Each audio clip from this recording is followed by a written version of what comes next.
સુરતના સહારા દરવાજા નજીકનો એક અત્યંત ચોંકાવનારો વિડીયો હાલમાં વાયરલ થયો છે, જેમાં શાકભાજી વેચતા પહેલા તેને ગટરના ગંદા પાણીથી ધોવામાં આવી રહ્યા હોવાનું સ્પષ્ટ જોઈ શકાય છે।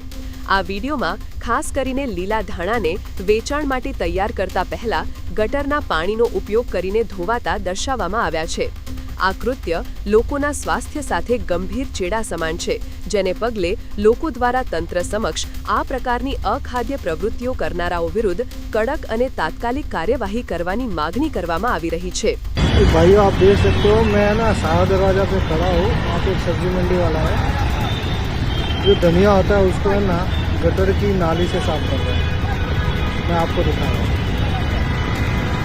वहाँ से ये मार्केट है, इसी मार्केट के यहाँ पे ये बंदा है जो गटर की नाली से ये साफ कर रहा है। आप ये देख सकते हो कि आप यही खाना खाते हो, यही सब्जी में करते हो। ये देखो तो कितनी गंदगी से आप खाना खाते हो, ये ऐसी सब्जियाँ लेते हो। इस पर क्या एसएमसी इस पर कार्रवाई करेगी सूरत म्यूनसिपालिटी कॉर्पोरेशन?